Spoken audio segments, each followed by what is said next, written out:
half pads. So we started out and did a lot of pressure stuff, and there was some good progress by our offense, particularly the offensive line. Still a lot of stuff coming at them, but I thought they did better, and Sean did a better job delivering the ball where he needs to. You know, it's been encouraging to see a couple of those younger players, particularly some of the younger receivers, do well. So that was encouraging. We did some pressure on our punters today, and both of them did fairly well. Ryan really hit a couple good hits, and so feel better about that. You know, another day of installation. Tomorrow will be in full pads. And so today was a good day. We went down on the tailgate a lot and changed it up a little bit, and guys responded well. Who are some of the young receivers you mentioned that are starting to catch your eye a little bit right Well, now? I think Alex Brown and Isaiah Nair are both doing some good things. And then, as I said earlier, Trayton Welsh continues to impress us as a tight end. I think he's really got some good presence here. So those guys, I think, are beyond what we normally would have with freshmen.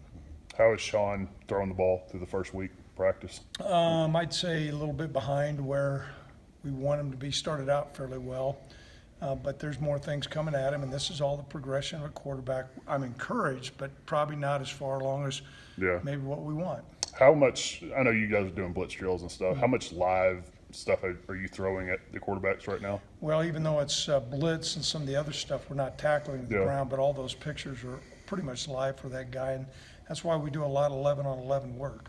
Are you seeing, you know, obviously an interior defensive line, you've talked a lot about Ravonte and even Javari, or any other guys starting to come to fruition or maybe starting to emerge a little bit at this point in camp to give you some depth there? Well, I think Josiah Hall on the end position could swing inside. But, you know, we're still probably a little bit thinner than what we'd like. You know, I would say Victor's doing some good things as a defensive tackle. You know, we're not near as deep as what we have been. I think we'll know a little bit more next week. How has Harshman looked at tight end coming back Really from that good. injury? Yeah, he's running well. He's blocking well. He's going to be a great weapon for this next year. At free safety, I know you're obviously there's Braden and then there's Rome and even Cam Murray. Are those kind of the three right now? And I know there's still a long ways to go. Cam Murray's done some good things. We're rotating him around, but he's a little bit further along than what we thought. Braden did not finish practice today. He's got a little bit of hamstring strain. And the other guy we're a little bit concerned about is Ravonte. They're going to MRI his knee to make sure that's okay.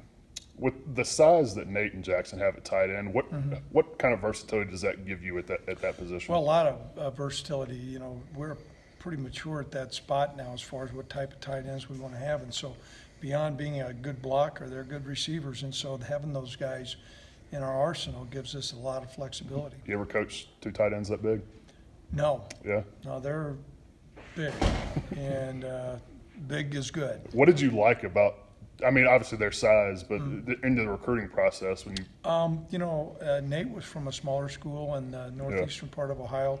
We saw him on the basketball court. We knew he was going to get bigger. You know, he's maturing more. He's up to 270 pounds. Jackson was a guy who was a really good basketball player that was a potential tight end, and actually he tore his ACL his senior year, so he didn't play. But we were betting that ACL was going to heal, which it has. And now you got a guy that can really run the 6'5", 250 pounds, and that's a good thing.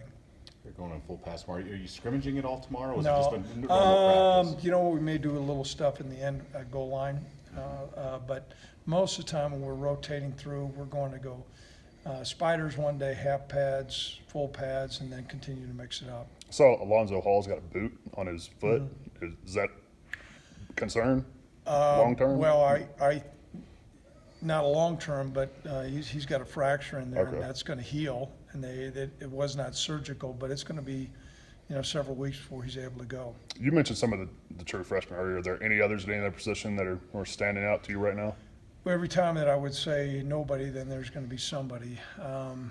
But obviously, if somebody has not come to the top, I've got a little bit of a concern. You know, I think a little bit more next week. I'll let you know. Craig, when you go back and watch the film from all these practices, is there any similar thread, good or bad, that stands out to you through this first week? Well, you know what I think is we just got more competition. We're deeper than what we have been, and some of those things are really encouraging. The other thing is just to see the progression of our quarterbacks, even though we're not where we want to be right now. We're much further along than what we were last year. And Sean is much further along, and Tyler's doing some good things, so I see some real progress here. How's that running back competition between X and Trey? I would say X has got a pretty significant advantage right now. Trey's done some good things, but, you know, with all the sets and things like that, he's probably had more busts than what we'd like. So it's more mental with him right Correct. now? Yep. Okay. Thanks, guys.